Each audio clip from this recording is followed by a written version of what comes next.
Alright, I am doing this video. I haven't figured out this new phone. Oh, okay. I don't know if that's too bright, but here we are. So, it's Fix It Friday. I am Fix It with Fran, and on my blog, I'll talk about all things faith, family, food, and fun. I'm a little bit late today because I have a new phone. I was trying to figure out how to even turn it on, and here we go. So, I mentioned on... I'm trying to figure out what this phone is doing. Yeah, I'm going to leave it like that because I felt like that was too bright.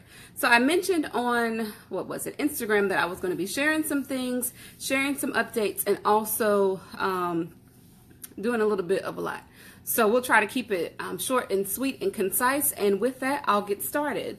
So one thing I was also thinking about with the new year is that a lot of times people will have different goals, and one of those will also be to kind of get more organized and plan things more. And along with that, I'm starting to do more product reviews again, and I received this planner.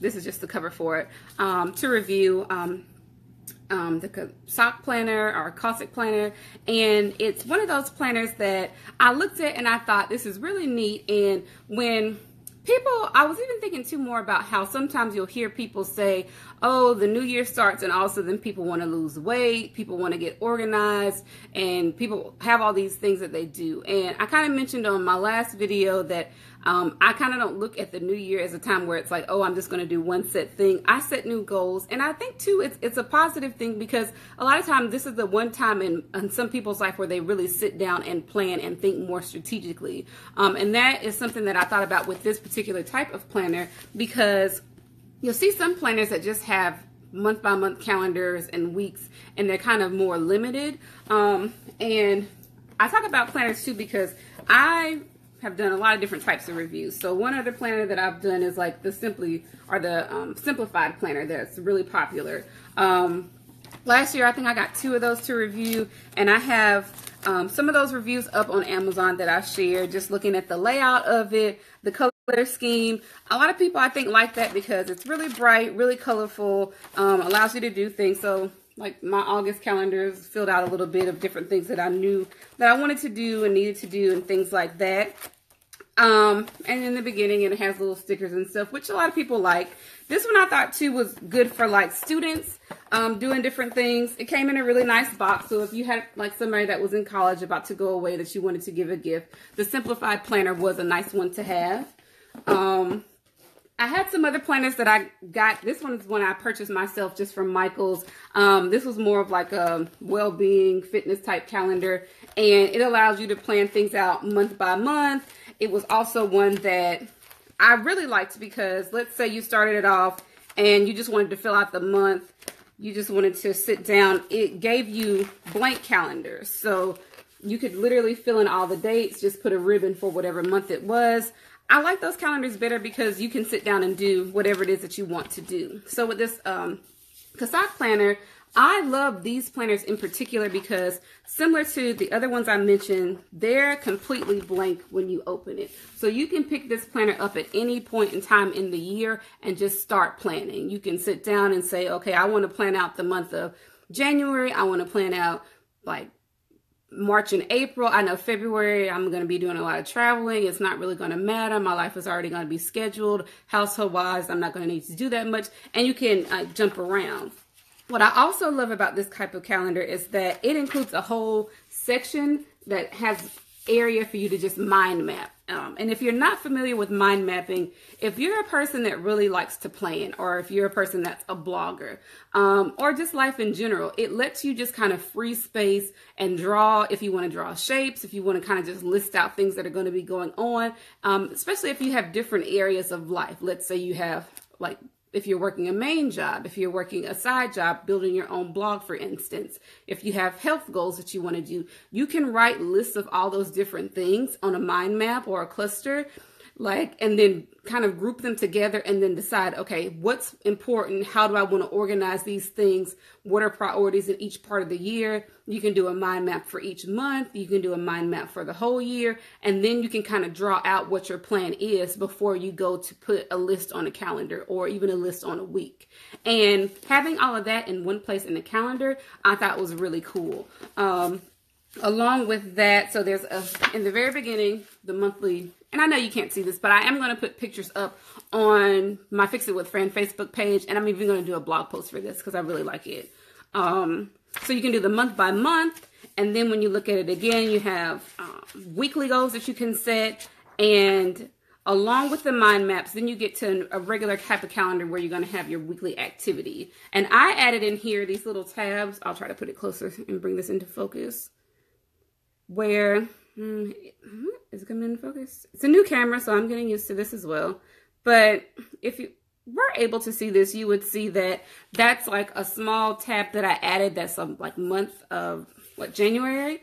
And that's something separate that I got to review, where these little tabs have each month, like January, February, and then there's a separate page of stickers that's the rest of the year. And I liked that. I was telling my husband, I felt like as I start to plan this year, I'm trying to be really strategic about things that I think about and ways that I'm planning in ways that I have not before, because I had all these ideas and things that I particularly know that I want to do, and ideas and visions that God has given me for my blog this year, that I'm stepping out on and walking out in faith on. And I know as I'm planning, I like to be able to say, okay, this is this month. And as I'm doing my weekly planning, it's nice to not have to flip back to the front of the book. So as I showed you in this particular book, the month of January is already listed at the front of the book. But if I'm working here on this page for the week of the, what was this week? The 7th to the 13th, I don't have to flip back because I've added this small tab here. So that's a little tip that I have just personally, is if you're able to do something like that, or if your planner or calendar doesn't have a little feature like that at the bottom, because many do, they'll have the little calendar inlet just set there. You can get a little tab like this and just stick it on yourself. But this allowed me to look at my last week. There's a section here to look at your previous week in review. There's a section here to identify your priorities for this week. There's even a section over here that has you map out your weekly goals to say whatever you want to do each day of the week, and you can mark off what you've accomplished. So that's what I literally used this week. I was able to blog every day on the blog, put up something. For me, putting up the verse of the day is important. I was able to think about graphics that I wanted to make for the different blogs, things that I wanted to put up on my Instagram account and Facebook account.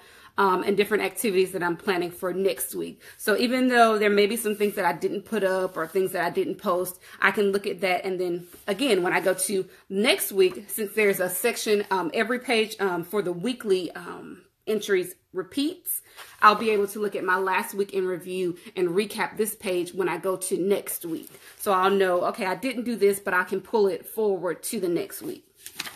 And I think as far as the rest of it, something else that I thought was interesting is that at the very back, there was an empty pocket. So when I mentioned those tabs that I have, that's where I stuck the rest of the tabs that I'll be using throughout the year. I thought that was really cool because having storage when you have a calendar is not something that I've seen many books have. All of the other calendars that I mentioned, they don't have any like really sizable pockets. And this is a thick little packet that I was sent, any other time, you know, you might have it, you tuck it away, stick it in a file cabinet, and then kind of forget about it. So to be able to just take that, stick it inside the back, and then have it with me on hand so that, let's say something does come up and I want to plan out something for later on in the year. As my husband knows, I like to plan things or at least keep account of things in my mind. So if I'm doing that or somebody reaches out to me about maybe collaborating on a blog post or something like that, I can just sit down and kind of plan it out and not have to pull out my phone or figure out what those things are that are going on. So that's this Cossac planner. I didn't expect to like it that much. I didn't really think that it would be something that I would incorporate as like a major tool for my blog, but it's going to be. And even as I was thinking about this today or what my little Fix It Friday tip would be, I thought about the verse in Habakkuk, what is it? 3 and 2 to write the vision and make it plain that he who runs may read it. This is literally walking that scripture out. And I think we hear that scripture so often and we think, oh, it's just, when we hear scriptures like that, we think, oh, I've heard it all my life and it's just kind of like people say it. But what does it really mean? You really sometimes have to write the vision so that you can see it, so that he who runs can actually read it. For me, I even thought of the example of being like a social studies nerd, that people often would have maps, or when you think of the early explorers that were finding lands that people already lived on, but that's a whole nother point. Sometimes they would spend a lot of time traveling and kind of like going in circles and doing loop-de-loops because they were going places but not really having the vision for where they were going. And especially the initial explorers, they were going places and that weren't charted, that there was no map to follow. But when you sit down and you really map out a plan and then you at least kind of give yourself a path to follow, even if your journey doesn't go exactly as you map it, you know the direction that you're trying to walk out and that you're trying to go in. So when it doesn't go as you plan, you can at least look back and say, these are the steps that I took this time. So next time, if this didn't work, then at least I know that this isn't the way to go when I try this again. And what can I do differently? What did I learn from this previous experience? So when you want to really work something out, when you want to really, I've always been a scientific method type of nerd. I did decision-making competitions when I was in middle school, and I competed in them several years and won. And that stayed with me, is that you can really learn from the steps that you take and do well at them and make wise choices when you pay attention to it. So I give you that tip and that point of advice, is that really writing things out. And it doesn't work for everybody. I know that. I understand that to be true. It's not a method that everybody is going to take from it. But if that's something that you're working on this year, this may be the type of planner that you should look for. Every little calendar that you pick up isn't designed like this, but sometimes doing something differently and finding a tool can be the difference in the outcome that you receive. So I'll share that with you. And something else that I wanted to share, I shared on the blog, I've mentioned it on Instagram as well, is that starting on Monday, I'll be leading a group study with Love God Greatly Ministry. And that's something that really was a blessing to me. I looked into becoming a group facilitator last year, finished all the training that I needed to do for it here recently. So I'll be facilitating my first group. And just to explain it, it's really all virtual. They do sell the book on Amazon, and all the proceeds from that go back into supporting the global ministry. But even if you don't buy the book, if you don't purchase any of the tools, you can participate in it. They have a free study that will be going live on YouVersion, the Bible app that a lot of people use. All of the materials will be shared in the group. I can post the link. I've already posted it on the blog. So if you want to join and be a part of it, we're going to be studying the book of James and going through those chapters, a chapter a week. It's going to be a 4-week study. And then after that, there's going to be a period of a break. But I know lots of people that have gone through the studies independently just on the Bible app and really enjoyed it. There's not going to be anything like, oh, you have to meet up here, you have to call in at a certain time. Even with the post that'll be on Facebook, there's never going to be a thing where it's like, answer this by this time or you're kicked out of the group. It just doesn't work like that. So if one of your goals this year is like spiritual growth, or really, joining networks where you can work on any kind of personal goals for yourself, or being committed to something, and even just connecting with people in a way that's more positive than something you've done in the past, this may be an opportunity for you. So I welcome you to join it, and just link up with me, or respond in the comments, or whatever you feel led to do. No pressure at all. I think that's really all that I had. Like I said, I was going to try to keep this short and sweet. And I'm looking at my notes. I'm sorry.